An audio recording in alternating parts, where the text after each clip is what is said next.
Muy buenos días, tardes, noches tengan todos ustedes.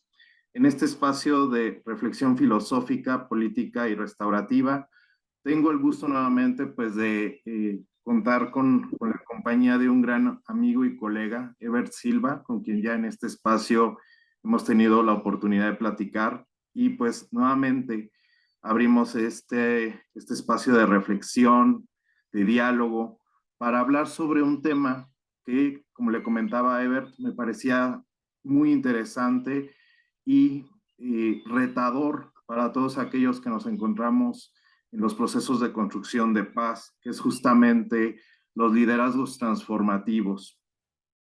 Cuando vamos trabajando en comunidades y de pronto vamos construyendo este ser y el hacer del grupo desde la lógica de la comunicación, del consenso, de la cooperación, de pronto una de las preguntas que nos puede surgir es cómo trabajar con las comunidades, una pedagogía de la cooperación, cómo ir fortaleciendo ese cuerpo de comunidad e ir atendiendo como comunidad estas mismas prácticas o tendencias que tenemos como seres humanos desde la competitividad y el individualismo. Entonces, al escuchar el tema de los liderazgos transformativos, pues me puse en contacto con Ebert para que él pudiera a lo mejor platicarnos un poco más de cómo surgió esta inquietud por explorar estas nuevas formas de deconstruirnos desde los liderazgos. Pues Ebert, muchísimas gracias por tu tiempo, por tu espacio y es un gusto nuevamente compartir contigo. Ay, muchas gracias a ti y a tu espacio y por abrir estos canales de reflexión colectiva y comunitaria también, como lo decías, que nos vaya transformando a todas y a todos. Pues yo comenzaría preguntándote justamente cómo surge la inquietud por preguntarse por estos liderazgos transformativos desde tu trabajo en la construcción de paz.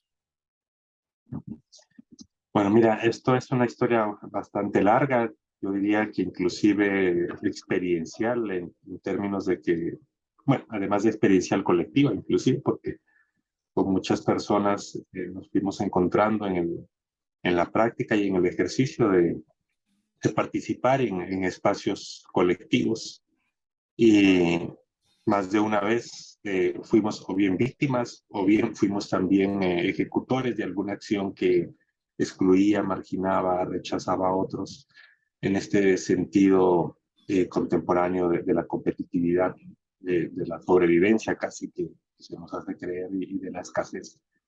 Y, y bueno, pues hay una pugna, una lucha en los espacios por darse un nombre, una pugna, una lucha por darse un lugar en los espacios, en los entornos. Y pues creemos que eso genera mucho daño. Creo que todos en algún momento hemos sido víctimas de esta situación, pero también hemos sido ejecutores de alguna acción que compite, que excluye, que margina, que rechaza, que individualiza a la persona y lo objetiviza inclusive, ¿cierto? Vamos a decir también que es utilizada para nuestros propósitos personales. Y digamos, el sentido de repararnos de esto, el sentido de restaurarnos de esto, nos fue llevando a generar prácticas que no nos esté llevando a reproducir estos modelos que son violentos y que en el entorno comunitario, digamos, nos producen y nos generan mucho daño, daño que paraliza el desarrollo de una buena parte de nuestras capacidades. Fíjate que en investigaciones que se hacen, se encuentra que las personas que no se hallan en entornos seguros, que no se hallan en liderazgos inspiradores, transformativos, son personas que bloquean el desarrollo de sus capacidades colectivas. Y lo más crítico es que algunas de ellas no solamente no lo bloquean, sino que lo poco que tienen de capacidades individuales lo usan para sabotear el vínculo, la relación. Es decir, no colaboran, no contribuyen, no aportan, dan menos, dan poco, dan sin ningún sentido y pues eso al fin nos termina dañando a todos. Y bueno, con esta práctica, decirte que por ahí comenzó de cierta manera el interés de encontrar estos enfoques. diferentes, estas lecturas diferentes del liderazgo particularmente. Un liderazgo que a lo largo de la historia nos ha servido sin duda para llegar a donde estamos, pero que también se ha movido en torno a paradigmas, en torno a diferentes modelos y formas de abordar el vínculo y la relación, sobre todo el vínculo y la relación que tenga que ver con un propósito productivo. Y bueno, históricamente nos hemos encontrado con liderazgos únicos, hegemónicos, con liderazgos heredados, con liderazgos centrados en la racionalidad, como ha sido la modernidad, esos liderazgos que se volvieron casi industrializados, ¿cierto? Y luego hemos caído en cuenta hace muy poco de los liderazgos que pues ya no deben estar montados sobre estas prácticas, sino más bien en un proceso de inclusión, ¿sí? Y hoy en día inclusive se discute que esos liderazgos también deben evolucionar y transformarse hacia ya no una visión única de liderazgo en los grupos, sino más bien en una repartición de las capacidades y un reconocimiento de las capacidades y de todos los que hacen parte del grupo, de la comunidad. Y pues a la pregunta que tú planteas, conversábamos antes de esto tan interesante, de cuál sería esta pedagogía para generar estas prácticas relacionales diferentes. Y en nuestros hallazgos, en los trabajos que hemos hecho con colegios, con comunidades, con el sector de responsabilidad de menores aquí en Colombia, hemos venido entendiendo que hay que empezar a generar una reflexión, pensamos, profunda en torno a lo que son en torno a lo que es la convivencia y en torno a lo que son las prácticas comunitarias. Son dos experiencias muy diferentes en las relaciones humanas, entendiendo la convivencia como la construcción de normas, acuerdos, pautas, principios, valores puestos en común, o inclusive heredados, ¿no? Muchos de los valores y pautas y principios nos lo heredan y están puestas ahí para protegernos y salvaguardarnos como sociedad, en torno a la justicia, en torno a las garantías de la libertad. Pero una cosa son estas construcciones humanas y otra cosa son las prácticas comunitarias. Entendiendo las prácticas comunitarias como aquellas capacidades humanas que emergen de nuestro deseo, de nuestra voluntad, pero también de nuestra capacidad de estar relacionándonos y permanecer en buena relación. A pesar de las diferencias, a pesar de las divergencias, inclusive a pesar de los conflictos, mucho más allá, a pesar de los daños que nos causamos. Siempre en los seres humanos pareciera que biológicamente hay una disposición para estar encontrando las formas, las maneras de, el deseo, inclusive el anhelo de repararlas, de restaurarlas, de restituirlas cuando éstas se han visto vulneradas. Y fíjate que esto es una práctica, así que diríamos, de tipo natural, social. Es decir, los seres humanos queremos estar y permanecer en buenas relaciones. Y lo que está detrás de eso es porque cuando eso sucede así, una buena parte de nuestras capacidades humanas se activa solamente cuando estamos en buenas relaciones. Es decir, estamos hablando de nuestras capacidades relacionales. Y estas son naturales. Estas no requieren de normas, a veces ni de enseñanzas. He sido testigo con estudiantes, con mi propia hija, que de manera natural le va emergiendo ese deseo de estar en buena relación, ese esfuerzo por contener la individualidad, ese esfuerzo por construir al lado del otro, por sumarse con el otro.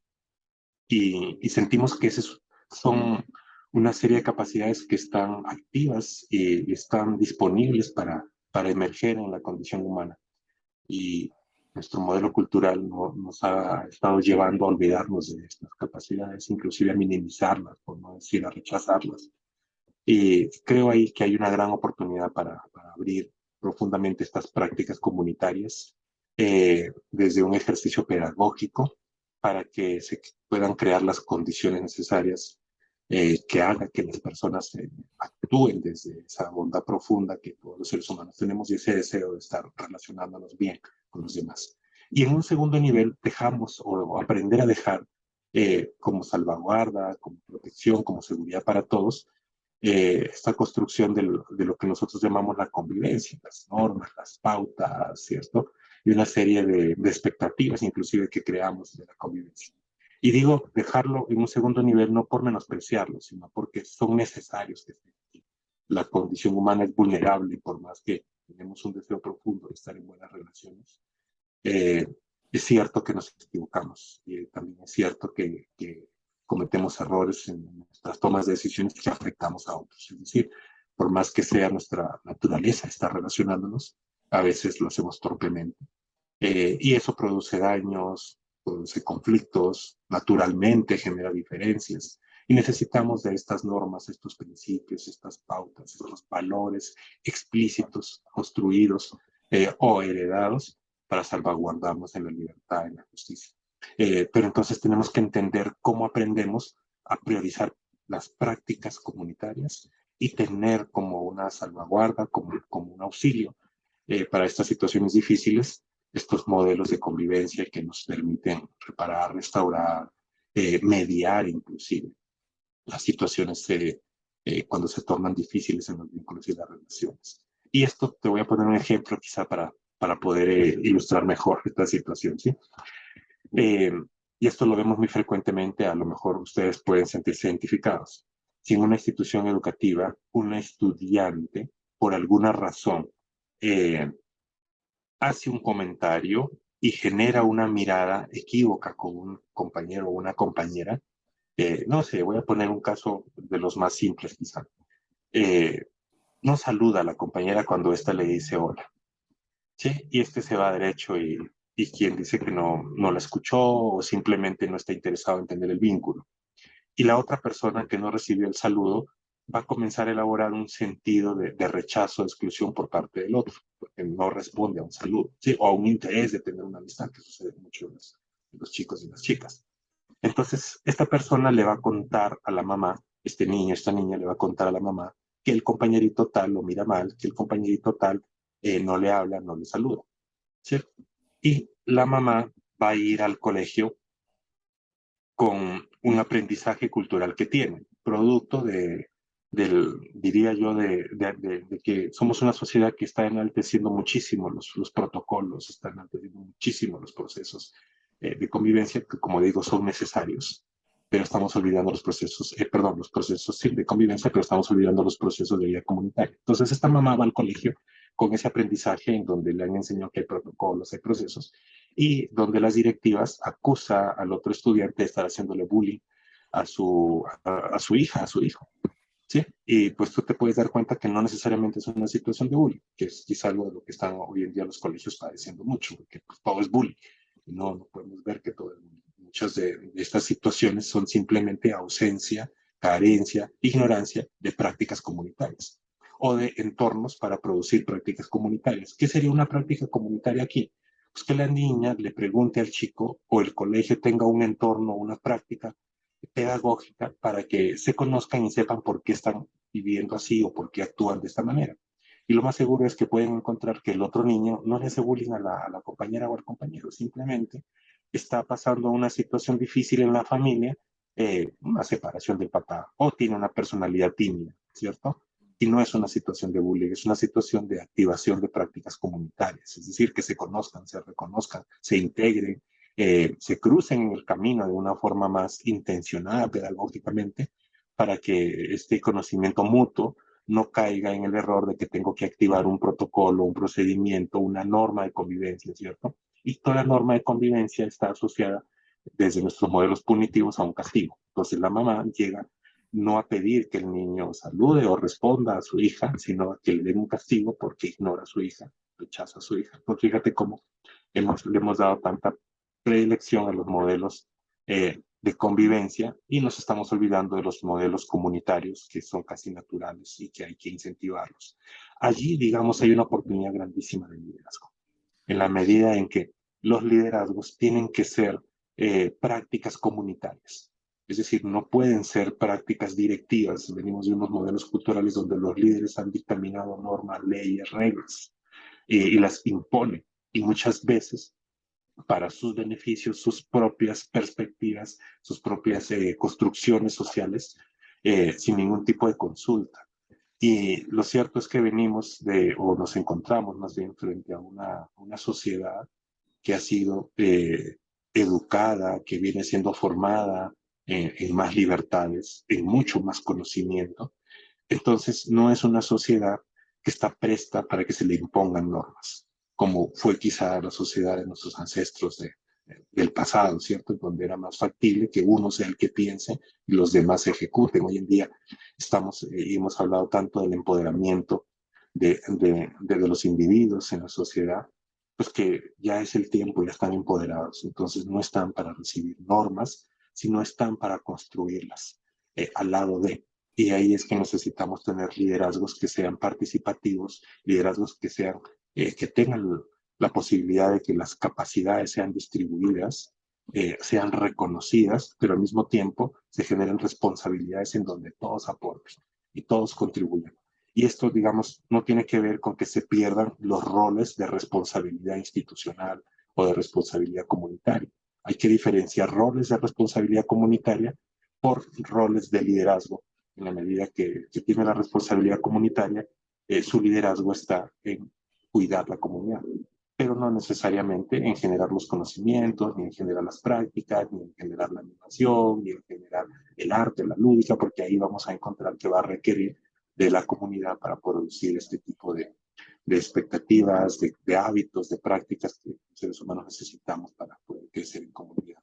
Eh, y esto, digamos, para ya concluirte, pues sentimos que una buena práctica de ejercer una pedagogía de liderazgo es precisamente generando prácticas comunitarias, sin descuidar, sin olvidar todas estas construcciones que estamos haciendo de rutas de convivencia, de normas, de valores, de principios que heredamos o que exigimos, ¿cierto? Que son esenciales sin duda, pero a esto hay que sumarle las prácticas de vida comunitaria. Es decir, esto a punta de normas y de leyes y de protocolos no lo vamos a resolver. Tenemos que volver a nuestra esencia humana, que es el deseo de estar y permanecer en buenas relaciones y crear las condiciones y los entornos para que esto suceda. Y sentimos que la práctica de liderazgo, haciendo estas transformaciones, puede aportar muchísimo a estas nuevas expectativas sociales. Totalmente. Me parece interesante lo que planteas. Este, ay, por ahí creo que, no sé, en el otro chat de Ebert, como que se está, está reproduciéndose el sonido. Fíjate que tengo el audio en silencio. Creo que ahí ya sin problema. Ok. Ah, te comentaba, este, sí me parece como muy interesante este tema. Cuando yo te escucho, hay una cuestión que me viene mucho a la mente. Esto se ha desarrollado más desde el ámbito como de la espiritualidad, pero creo que toca mucho a los liderazgos transformativos, que es justamente el discernimiento comunitario. O sea, cómo practicar y desarrollar un discernimiento comunitario, ¿no? Incluso por ahí hay una película muy famosa que se llama De dioses y de hombres, justamente en relación a una comunidad de monjes trapenses en Argelia, pues en la época de los 90, cuando hay mucha violencia.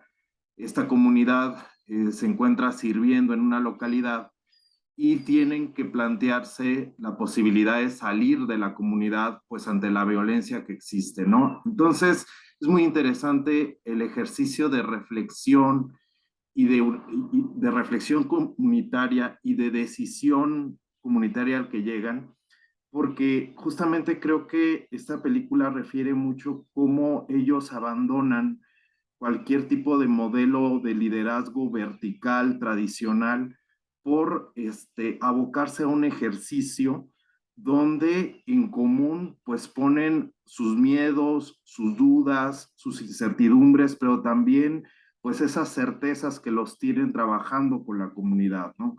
Y cómo llegan a una decisión unánime, pero justamente desde esta lógica de un liderazgo circular, donde no hay una imposición de unos sobre otros, sino realmente una recta intención de todos los miembros de esta comunidad de monjes trapenses por responder al bien mayor, ¿no?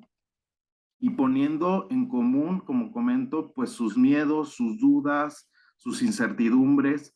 Creo que de ahí incluso la profundidad del nombre de la novela, que después, como comento, se hizo película de dioses y de hombres, porque es como recuperar, pues que ellos están decidiendo desde su humanidad, no están decidiendo como dioses que saben con certeza cuál es el camino a seguir, sino que están realmente en común poniendo pues lo que les genera temor, miedo, pero ante eso lo que quieren que sea su decisión desde la esperanza y desde el amor, ¿no? Entonces viene a ser como un ejercicio incluso hasta de fraternidad y desde esa fraternidad que nazca una decisión. Y cuando yo escucho los liderazgos transformativos y más desde lo que ahorita tú nos comentabas de que nos ayudan a reformular nuestra dimensión relacional con los otros, en definitiva me venía a la mente este ejercicio de discernimiento comunitario bellamente reflejado en esta película,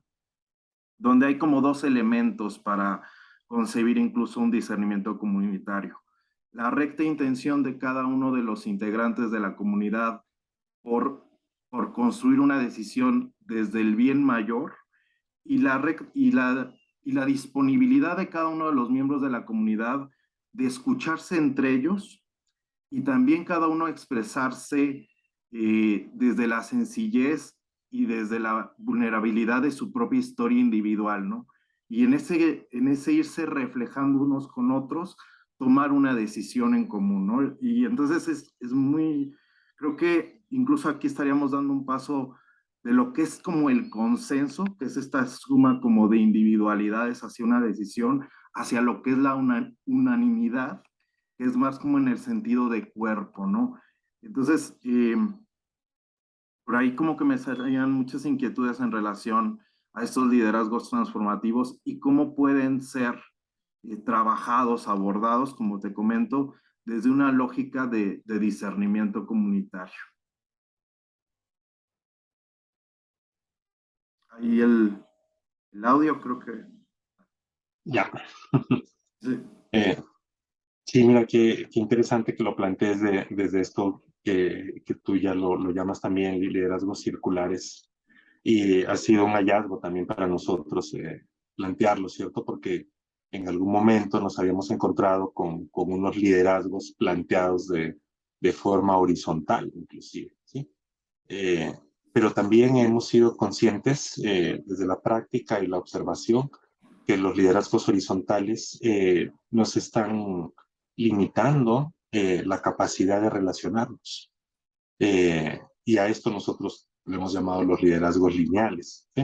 Es decir, liderazgos o bien horizontales, que son impositivos, como bien lo dices tú, que han sido hegemónicos a lo largo de la historia, este tipo de liderazgos que se imponen sobre otros y que además los que están en la cima generan ciertos privilegios, desde lo más básico como las tomas de decisiones, como a lo materialmente inclusive, ¿sí?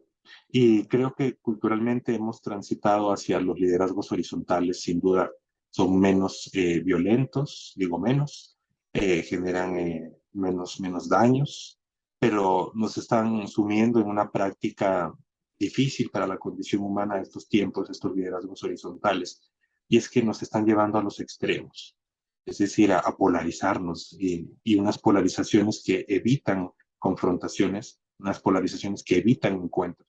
Y esto, digamos, nos activa prácticas de excluirnos, marginarnos, rechazarnos, no encontrarnos. Y nos está pasando con frecuencia por temas políticos, por temas hasta deportivos, ideológicos, ¿cierto? Donde ya empezamos a sentir que es mejor que tú estés en tu esquina con tus ideas y no te metas con las mías y déjame a mí con mis ideas, ¿cierto? Y no estamos abriendo esos espacios de encuentro. Y creemos que los liderazgos lineales, sean horizontales o verticales, pueden ser transformados. Y hay que pensar en unos liderazgos, como tú lo dices, que sean circulares. Y esta ha sido una práctica metodológica que nosotros hemos estado incentivando muchísimo en las comunidades.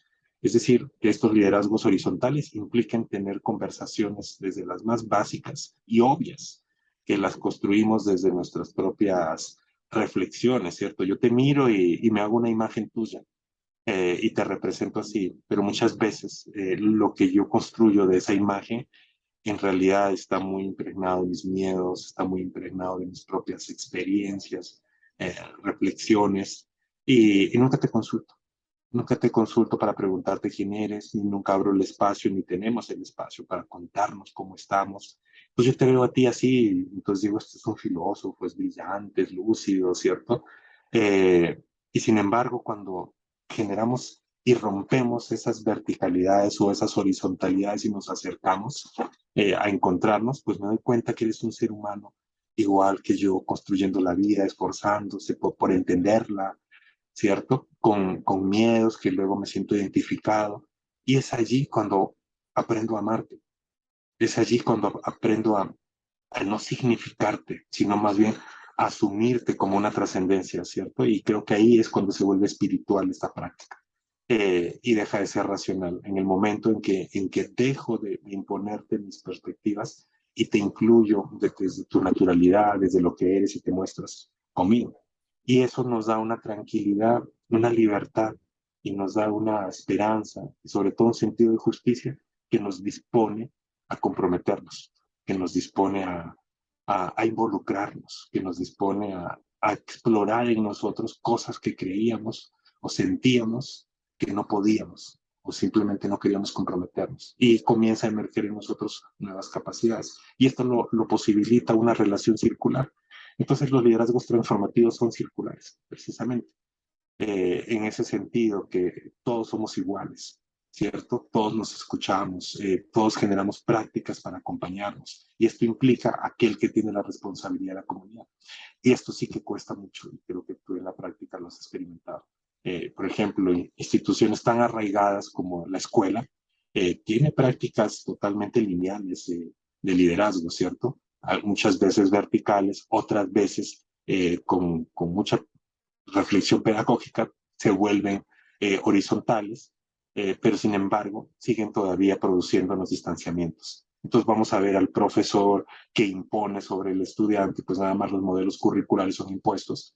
No hay ni tiempo, ni práctica, ni metodología que nos permita por ahora encontrar cómo generamos estos saberes con los estudiantes, ¿cierto? Pero no, todavía los diseñamos en nuestros pequeños laboratorios o oficinas o escritorios y siempre pensando lo que el estudiante necesita, casi que desconociendo sus capacidades y pensando que él necesita de las mías, sin saber cómo activarlas de él. Entonces fíjate que hay una práctica bastante vertical y prácticas horizontales muchas veces cuando los profesores buscamos generar cercanías con los estudiantes y al no tener la metodología para hacerlo bien, esto termina siendo un poco hiriente muchas veces para muchos docentes, ¿cierto?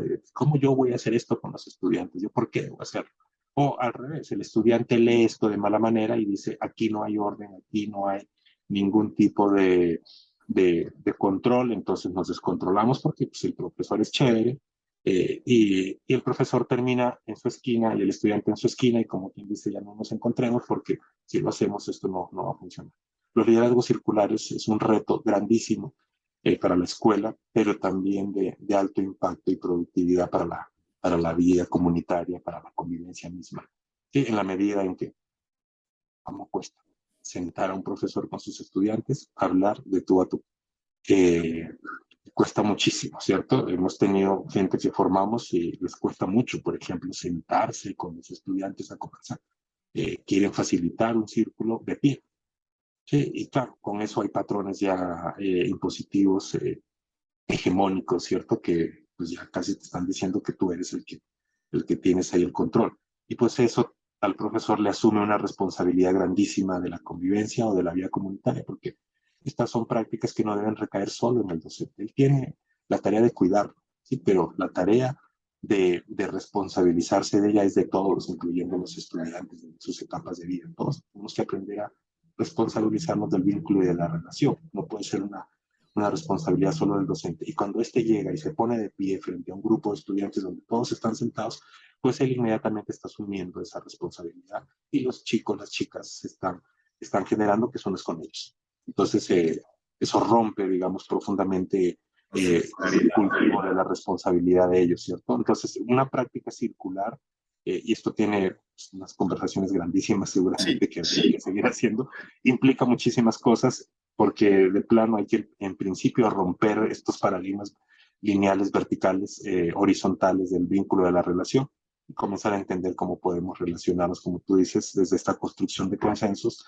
Me gusta cómo lo planteas para llegar a las unicidades, a esos espacios en los que como colectivo, como cuerpo colectivo, estemos todos aprendiendo a alinearnos, pero también aprendiendo a repararnos cuando esa forma de estar juntos, juntas, se quebrante, ¿cierto? Y ahí necesitamos también incorporar nuevas prácticas para relacionarnos en medio totalmente. de las tormentas. Totalmente. Pero fíjate que escuchándote me consueno mucho, como en espíritu, en en estas búsquedas que nos compartes. Yo me quedaría como con dos invitaciones. Normalmente cuando hablamos de trabajar en la construcción de paz, o incluso desde nuestro lenguaje hablamos de la resolución de conflictos, nos centramos en eso, ¿no? O sea, cómo, qué estrategias o qué medios, caminos explorar para la resolución de conflictos. Y de pronto cuando te escucho, me doy cuenta que la construcción de la paz va más allá del resolver conflictos, va en el sentido de incluso la invitación a algo incluso aún más complejo que yo lo llamaría la invitación a deconstruirnos en nuestras relaciones, incluso partiendo de nosotros mismos, de construir nuestras creencias sobre liderazgos, sobre sobre lo que es la búsqueda de la verdad, o sea, esa invitación a deconstruirnos en relación con los otros y lo difícil que puede ser, porque incluso por ahí recuerdo algunas experiencias de círculos de paz o círculos de consenso, donde de manera, pues incluso inevitable, en ocasiones se reproducen, como tú bien decías, estas lógicas verticales en colegios, en comunidades, desde el momento en el que afloran pues estas prácticas que ya tienen como muchísimo tiempo arraigadas en nuestra sociedad, ¿no? De pronto me venían muchos recuerdos en círculos donde de pronto el líder de la comunidad o el del colegio, como tú bien dices, se para, ¿no?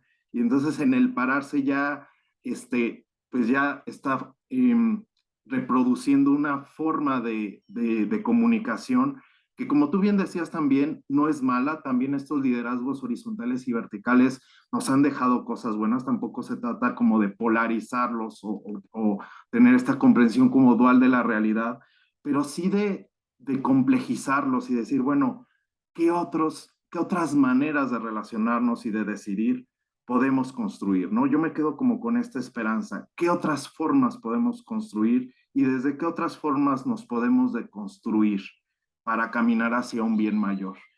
Pues esto, como tú bien dices, da para muchas preguntas, para una reflexión mucho más amplia que espero en otro espacio podamos tener la oportunidad de tener. Pero yo me iría con esta última pregunta. A partir de esto que hemos platicado hoy, ¿cómo te vas de este espacio? Qué buena pregunta, la mejor de todas. Eh, sí, una pregunta circular, sin duda.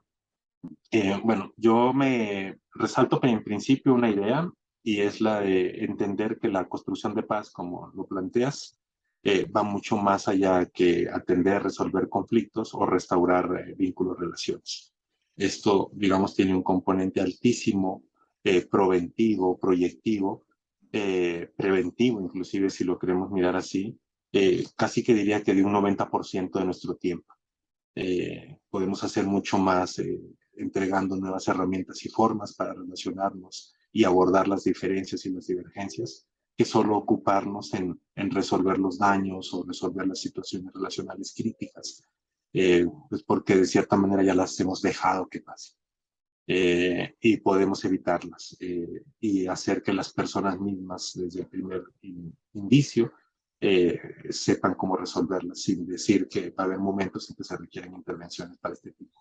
Pero es esencial que no ocupemos solamente nuestra energía en estar como cazadores de conflictos viendo qué resolvemos, sino más bien creo yo que tenemos un llamado grandísimo de ser pedagogos para enseñarle a las comunidades, a las personas, nosotros mismos, con nosotros mismos, cómo podemos relacionarnos diferente y cómo podemos tratar las situaciones antes de que éstas lleguen a una situación que solo puede ser manejado por un experto o por alguien que sepa cómo hacerlo. Eh, ¿Y cómo me voy? Yo me voy inspirado por tres prácticas que creo que son esenciales aprender a entenderlas y a implementarlas en estos procesos. ¿Cómo son? La pedagogía, en principio, hay que hacer mucho trabajo pedagógico en estas tareas. Hay que aprender a integrar lo lúdico, lo artístico a estas tareas. Tú hablabas un poco cuando expresabas de los monjes, a mí se me venían estas imágenes de inmediato de lo lúdico que hay que hacer para poder bajarnos de esos pedestales en los que andamos y no hacerlo con violencia, ¿cierto? Sino, de cierta manera, siendo atraídos, siendo motivados. Y tercero, la construcción simbólica es esencial en estos procesos. Esto puede resultar hasta medio extraño para muchos que venimos, particularmente tú y yo, seguramente del ámbito académico, del ámbito filosófico. Se nos hace raro adentrarnos en este mundo de la construcción simbólica. Y las comunidades necesitan eso, necesitan mucha construcción simbólica, necesitan muchas herramientas que les permita trascender la individualidad y alcanzar la espiritualidad, es decir, el hacerse uno con los otros. Y creo que estos tres componentes a mí me dejan esperanzado y muy contento de este pequeño espacio que tú abres para compartir y reflexionar juntos. Muchas gracias, Rever. Es igual agradecer a todos aquellos que se suman a esta comunidad de reflexión filosófica, política y restaurativa. Pues invitarlos a que nos dejen sus comentarios, sus inquietudes, sus dudas. Creo que nos ayudan también, nos iluminan en este caminar en el que todos estamos, en donde no hay respuestas definitivas. Estamos, creo, también en un camino exploratorio, de, como tú decías, donde es tan importante escucharnos, compartir e ir pues hilvanando y tejiendo juntos, ¿no? Esta construcción comunitaria. Pues muchísimas gracias, Ever, por este tiempo, por este espacio. Y como te repetía en varias ocasiones, espero no sea el último. Espero que podamos tener otros donde podamos seguir construyendo, pensando, reflexionando, soñando juntos. Pues muchísimas gracias pues a todos ustedes que se suman a escuchar estas reflexiones y que son parte de esta comunidad en búsqueda de la construcción de paz. Muchísimas gracias, su amigo Michel Ramírez Maldonado.